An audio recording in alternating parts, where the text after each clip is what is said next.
Normalmente, Halloween es motivo de festejos, pero a veces la noche se vuelve más oscura de lo esperado, ya que, como cualquier otro día, ocurren crímenes y desapariciones que nos dejan sumidos en el misterio. Bienvenido a Leo Historias. Hoy veremos esos casos de crímenes y desapariciones ocurridas en temporada de Halloween. Nivel 1. Más delitos en Halloween. Una investigación descubrió que la noche de Halloween ocurren más delitos o sucesos criminales, como así también la cantidad de muertes por accidentes automovilísticos, en donde el 40% se debe a conductores ebrios. Los delitos más comunes de la noche de brujas son, sin embargo, los que van contra la propiedad, muchos de los cuales, el 60%, involucran robos. Los delitos violentos aumentan hasta en un 50% en Halloween, 2 veces el promedio diario. Como así también hay un 17% más de reclamos relacionados con delitos en Halloween. Esto puede tener una explicación. Según Attorneys Hartman, firma de abogados que realizó la recolección de datos, en Halloween hay más delitos por un aumento del consumo del alcohol y drogas, también oscurece antes y las personas están fuera de su hogar por periodos de tiempos más largos. Dominique Dunne. Dominique Dunne era una famosa actriz que participó en películas como Poltergeist y B. Su pareja, John Thomas Sweeney, acabó con su vida el 30 de octubre de 1982, mientras Dominic estaba hablando por teléfono con una amiga, y se percató que había una llamada entrante de John. Tras colgar, este apareció a los pocos minutos en la vivienda. A su llamado, ella pudo abrir un poco la puerta, ya que se encontraba con la cadena puesta. Detrás de Dunne estaba otro actor de nombre David Packer, con el que iba a ensayar una escena. Este le consultó si quería que se vaya, pero ella le respondió que iba a hablar con su ex en el porche, por lo que salió. De acuerdo con Packer, escuchó golpes y gritos, por lo que llamó a la policía, pero le contestaron que la dirección no estaba en su jurisdicción. Fue en ese momento que se comunicó con un amigo al que le comentó que, si le pasaba algo, el culpable era John Sweeney. Al salir por la puerta trasera vio a John, quien estaba agachado junto a los arbustos, y al mirarlo, él le dijo: «Llamen a la policía». Cuando llegaron los efectivos, el sujeto los recibió con las manos en alto señalando: «Maté a mi novia y traté de suicidarme».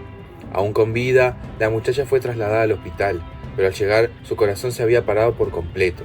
Si bien lograron darle soporte vital, su cerebro no reaccionó. Tras 5 días de verla en estado de coma, sus padres autorizaron el retiro del equipo médico de supervivencia el 4 de noviembre de 1982. Al día siguiente, Sweeney fue formalmente acusado de homicidio y el 21 de septiembre de 1983, el jurado lo declaró culpable de homicidio voluntario, con una pena máxima de tan solo 6 años de prisión, pero fue dejado en libertad el 21 de junio de 1986. Tras salir de la cárcel, se cambió el nombre a John Maura. River Phoenix. River Phoenix era un actor con una de las carreras más prometedoras de Hollywood a principios de la década de los 90. Había trabajado en películas como Cuenta conmigo, Indiana Jones y La última cruzada, entre otras. Tenía una carrera prometedora, pero todos sus sueños se vinieron abajo la trágica noche del 30 de octubre de 1993. Había quedado a las 23 horas con sus hermanos Joaquín y Rain y su novia de entonces, Samantha Mathis, en The Viper Room, el local de moda propiedad de Johnny Depp, situado en Sunset Boulevard. Allí tenía previsto actuar en el escenario con el actor de Eduardo Manos Tijeras y su amigo Flea, bajista de los Red Hot Chili Peppers. Nunca lo hizo. Flea le comunicó que al final no había suficiente espacio para él y River tomó su guitarra y se sentó a la mesa con gesto apesadumbrado. Un amigo, al que nunca se ha identificado, se acercó a él y le ofreció una copa. River se la bebió sin preguntar. Se trataba de un speedball, una mezcla líquida de cocaína y heroína. Bob Forrest, cantante del grupo Thelonious Monster, explicó después en un libro que Phoenix se le acercó y, blanco como un fantasma, le dijo: «No me encuentro demasiado bien. Creo que estoy sufriendo una sobredosis». Minutos después, vomitó y se desplomó en el suelo. Joaquín optó por sacar a su hermano a la calle, asegurando que se iba a poner bien, e intentaron reanimarle sin éxito. El actor tuvo convulsiones durante 5 minutos. Finalmente, Joaquín llamó al 911 pidiendo ayuda. River fue trasladado en ambulancia al hospital, donde los médicos certificaron su muerte a la 1:51 de la madrugada del 31 de octubre. Un par de semanas después, la autopsia determinó que River murió a consecuencia de una sobredosis de drogas. Había tomado cocaína y heroína en una cantidad 8 veces superior a la necesaria para matar a una persona. Pero resulta que también había ingerido morfina, efedrina, marihuana y Valium. Harry Houdini. Harry Houdini fue un famoso ilusionista y escapista austrohúngaro nacionalizado estadounidense. Nació el 24 de marzo de 1876 y su muerte se produjo justamente el 31 de octubre de 1926. Mientras se encontraba en Montreal, Canadá, unos estudiantes universitarios se dirigieron a él mientras descansaba tras haber terminado con uno de sus espectáculos. Uno de ellos lo retó a recibir unos cuantos golpes en el abdomen para comprobar si su resistencia física era tan legendaria como se decía. El mago aceptó sin miedo. Sin embargo, antes de que pudiera prepararse adecuadamente, recibió un primer puñetazo muy fuerte de alguien llamado Jocelyn Gordon Whitehead, quien supuestamente podría ser una estrella de boxeo de la universidad y del que apenas se tienen datos. A este primer golpe siguieron varios más. El mito dice que, si bien Houdini aguantó los golpes como un buen actor, estos le generaron una rotura de apéndice que ya estaba inflamado, por lo que también se ha de aceptar la posibilidad de que simplemente recibiera los golpes y en los siguientes días su apendicitis se transformara en peritonitis. Houdini quiso seguir trabajando durante los días siguientes a pesar de padecer fuertes dolores y fiebre. Finalmente sufrió 2 desmayos en una actuación y fue hospitalizado. En la madrugada del 31 de octubre de 1926, Houdini fallecía a sus 52 años. Los médicos emitieron un informe en el que indicaban una peritonitis como causa de la muerte. Su apéndice vermiforme tal vez llevaba días inflamados antes del accidente con los estudiantes. Asesinatos de Napa. El caso de los asesinatos de Napa se refiere al homicidio de Leslie Mazzara y Adriana Insogna el 31 de octubre de 2004 en Napa Valley, California. Ambas mujeres, junto con su compañera de casa Lauren Meanza, estaban en su hogar cuando un intruso entró durante la madrugada. Meanza escuchó ruidos y huyó, llamando a la policía al descubrir los cuerpos de sus amigas brutalmente apuñaladas. La investigación se enfocó en conocidos de las víctimas, pero el caso permaneció sin resolver, hasta que ADN en la escena vinculó al asesino Eric Matthew Koppel, esposo de una amiga de Insogna. Koppel confesó en 2005 y fue sentenciado a cadena perpetua. Este caso impactó a la tranquila comunidad de Napa y sigue siendo recordado como una de las tragedias más oscuras de la región. Nivel 2.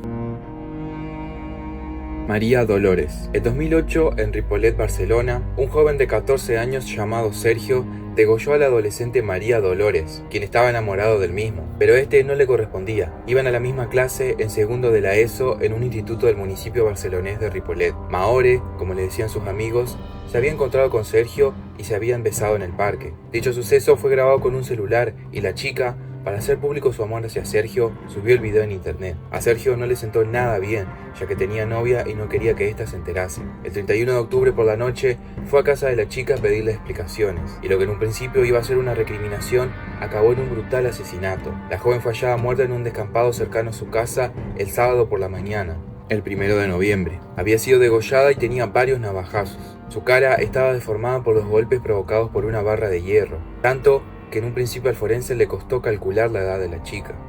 Sergio iba acompañado de su amigo Luis, quien terminó acusando al primero del crimen y asegura que él no participó. Contó que la pareja discutió detrás de un camión que solo vio a Sergio volver ensangrentado. Tan solo pasó 4 años interno tras lo que fue puesto en libertad. Caso Colmenares.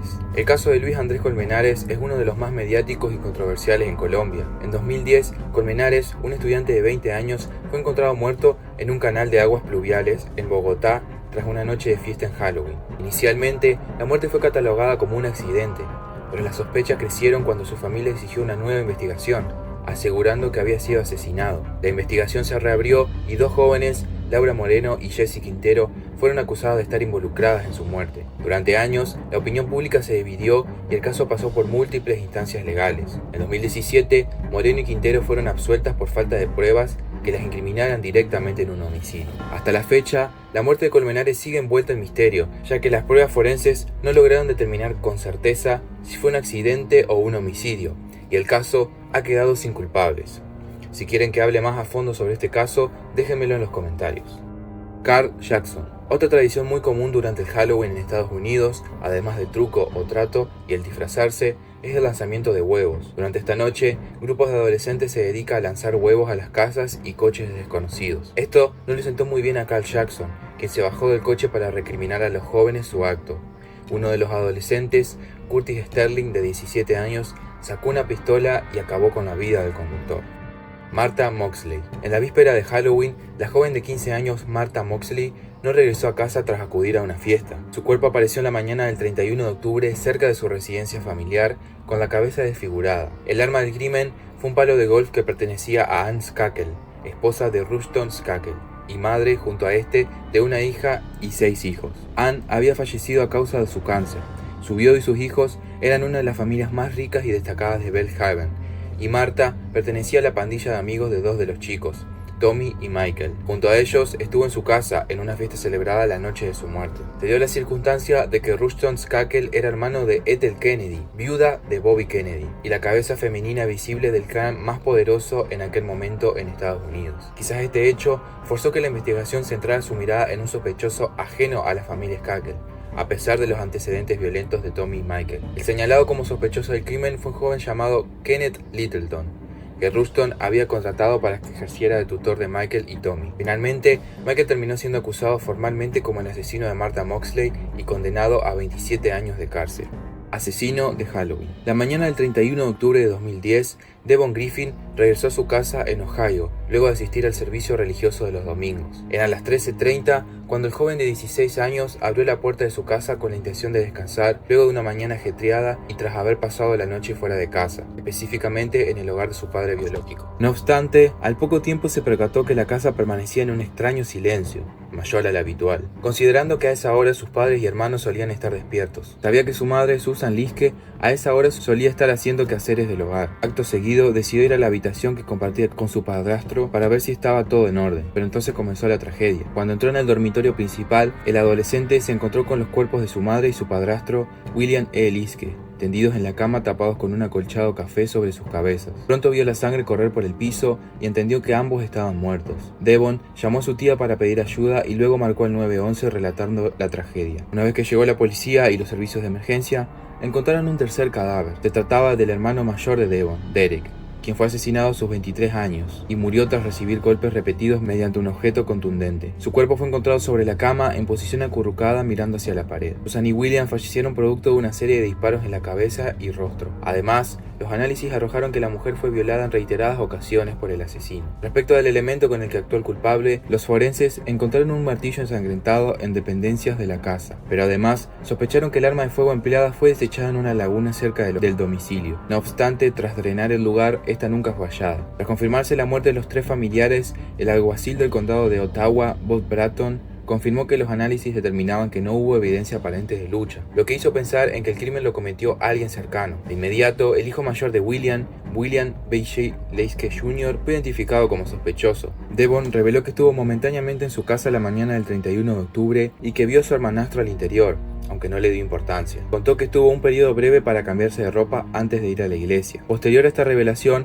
la policía tuvo argumentos suficientes para detener a BJ y acusarlo de asesinato en primer grado. Luego que la policía y los medios de comunicación comenzaran a investigar sobre la vida del joven de 24 años, se percataron que había tenido una infancia y adolescencia turbulenta. Cerca de las 6:30 de la mañana, vecinos de la familia escucharon una serie de disparos. Tras el encuentro con Devon, a la mañana siguiente, William BJ tomó la camioneta familiar y se refugió en la cabaña en la que él y su padre se habían quedado el día anterior.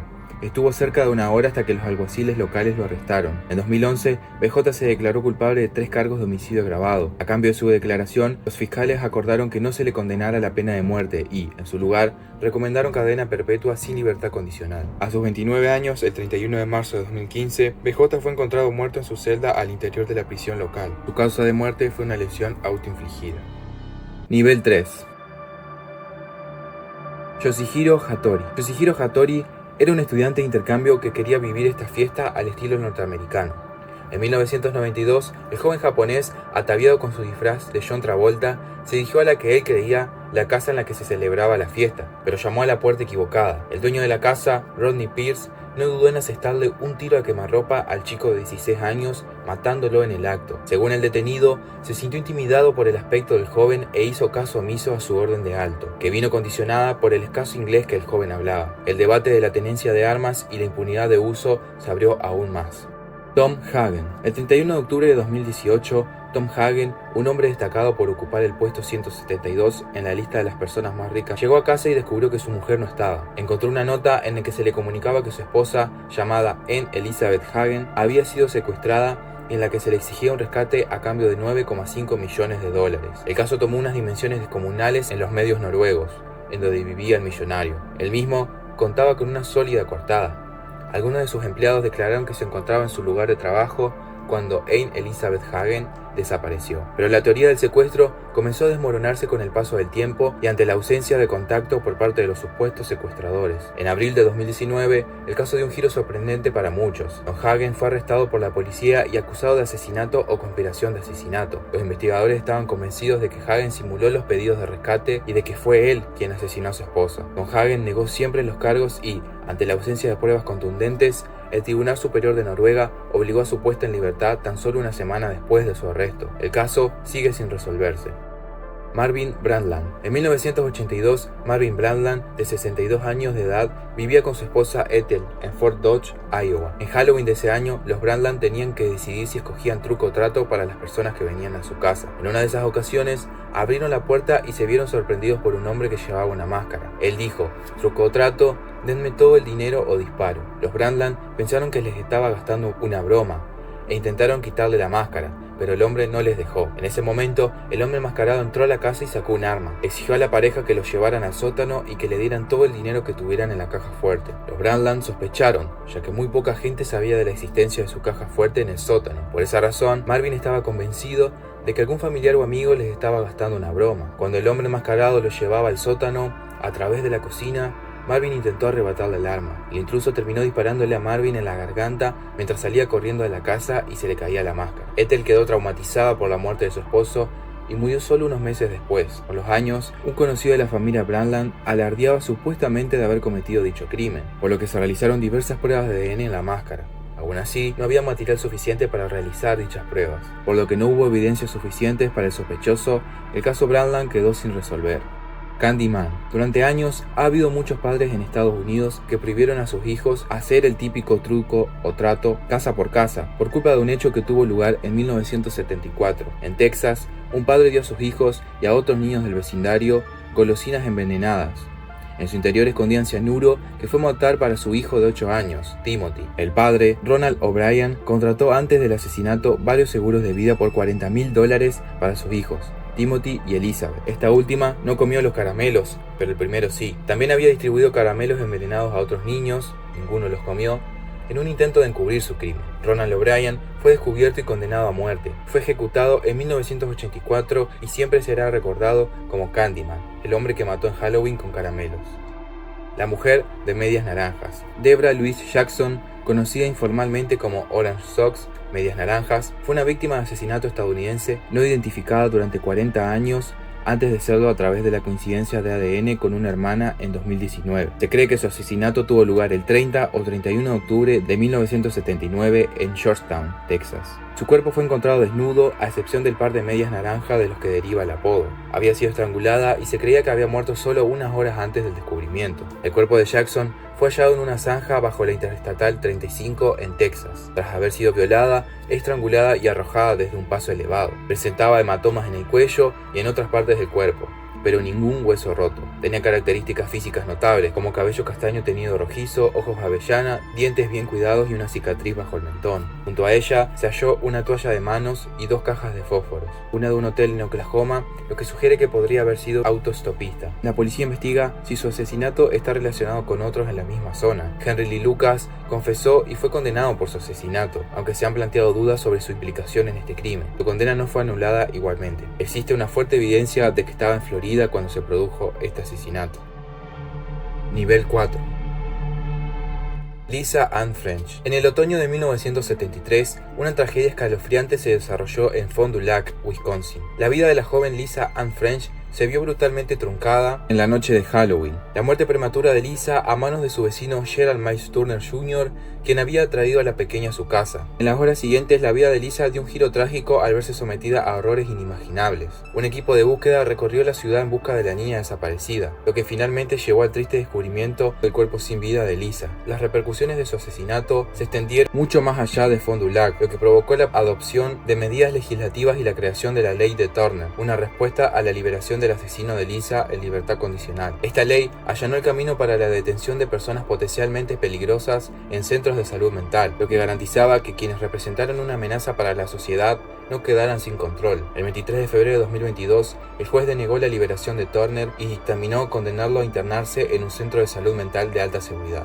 Peter Fabiano. El 31 de octubre de 1957, en Sun Valley, California, Peter y Betty Baffiano se preparaban para dormir cuando sonó el timbre de la puerta. Peter bajó y al abrir escuchó: «¿No es un poco tarde para esto?», seguido de un disparo. Betty llegó corriendo para encontrar a su esposo herido de muerte. Su hija Judy llamó a la policía, pero Peter no sobrevivió. Betty escuchó dos voces, una masculina y otra de un hombre que parecía mujer. La policía investigó y encontró como sospechosa a Joan Ravel, amiga de la familia, por quien Peter había tenido celos. Aunque Ravel fue arrestada, la falta de pruebas la liberó.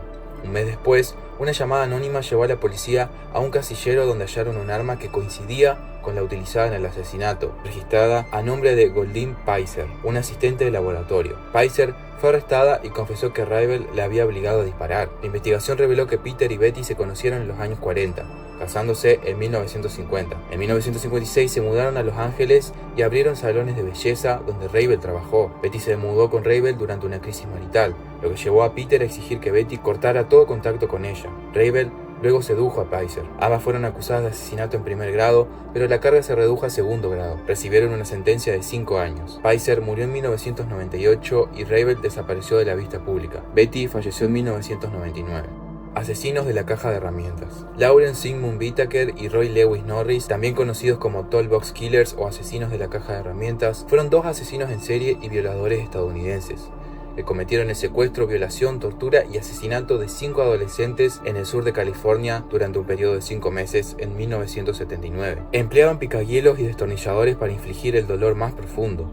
El 31 de octubre de 1979 secuestraron a Shirley Lynette Ledford mientras hacía autostop al finalizar su turno como camarera. Fue asesinada brutalmente dentro de la camioneta en donde cometían sus crímenes. Fueron 60 minutos de calvario y grabaron todo en un cassette que se utilizó posteriormente como prueba principal durante el juicio contra los acusados. En la cinta se puede escuchar el sonido de bofetadas, golpes, martillazos y apuñalamientos mezclados con los gritos y llantos desgarradores de Shirley clamando ayuda. Después de la detención de los asesinos, Norris señaló a su compañero Whitaker como el único autor material en todos los crímenes, lo que le valió un acuerdo con la fiscalía. No pedirían la pena de muerte si se declaraba culpable de todos los cargos y les mostraba las pruebas de los delitos, además de la ubicación exacta donde se deshicieron de los cuerpos de las otras 4 víctimas. Así fue como Norris los llevó hasta las montañas de San Gabriel y rescataron los restos de Jacqueline Gillan y Leah Lamb. Lawrence Whitaker fue condenado a la pena de muerte por inyección letal por 5 cargos de asesinato, 5 de secuestro, así como por otros cargos. Lo trasladaron al corredor de la muerte en la prisión de San Quintín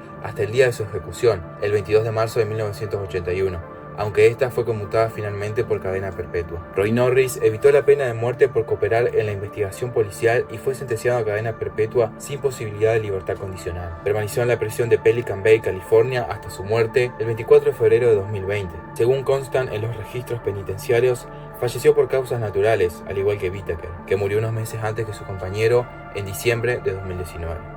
Nima Louise Carter. En 1977, Nima Louise Carter, una niña de 13 meses, desapareció de su cuna en medio de la noche en Lawton, Oklahoma, y fue hallada días después en un refrigerador abandonado cerca de su hogar, sin signos de violencia, pero fallecida. La policía sospechó de una niñera vinculada a la muerte de otra niña, pero la falta de pruebas impidió resolver el caso. Hasta hoy, el homicidio de Nima sigue sin esclarecerse. El caso permanece abierto como uno de los misterios no resueltos de Estados Unidos.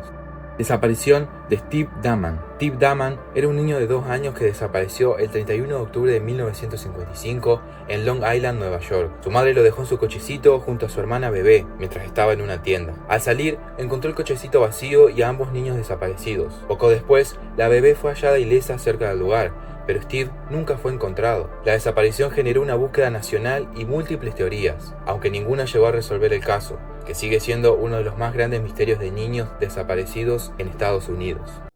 Nivel 5. Khaim West. Khaim West era un estudiante de 15 años de un yeshiva en Long Beach, Nueva York, que fue asesinado en su dormitorio el 1 de noviembre de 1986. Su cuerpo fue encontrado en su cama, pero había signos extraños en la escena: una ventana abierta en una fría noche de otoño y una vela encendida cerca del cadáver, lo cual sugería rituales o prácticas religiosas. La policía investigó a sus compañeros y profesores, pero nunca encontró evidencia concluyente ni un motivo claro. A pesar de varios esfuerzos por resolver el caso, el asesinato sigue sin resolverse y es uno de los misterios más inquietantes de Nueva York. El enigma persiste por la falta de pruebas y por los elementos extraños que apuntan a posibles motivaciones religiosas o personales, aunque hasta la fecha ningún sospechoso ha sido formalmente acusado. Desaparición de Cindy Song. Cindy, una estudiante de 21 años de Penn State, desapareció el 1 de noviembre de 2001 tras salir a una fiesta de Halloween en un club nocturno. Vestida con un disfraz de conejo, fue vista por última vez cuando unos amigos la dejaron en su apartamento en State College, Pensilvania, alrededor de las 4 de la madrugada. Sin signos de lucha ni rastro de su paradero, su desaparición atrajo la atención nacional. La investigación se intensificó cuando surgió la teoría de un secuestro. Un hombre, Hugo Zelensky, quien estaba vinculado a otros asesinatos, fue sospechoso después de que un informante afirmara que Zelensky y un cómplice habían secuestrado y matado a Cindy. Sin embargo, nunca se encontraron pruebas concretas y Zelensky negó su participación. A pesar de intensas investigaciones, búsquedas en zonas boscosas y análisis de testigos y pistas, el caso sigue sin resolverse. La desaparición de Cindy Song sigue siendo un misterio y su paradero es desconocido.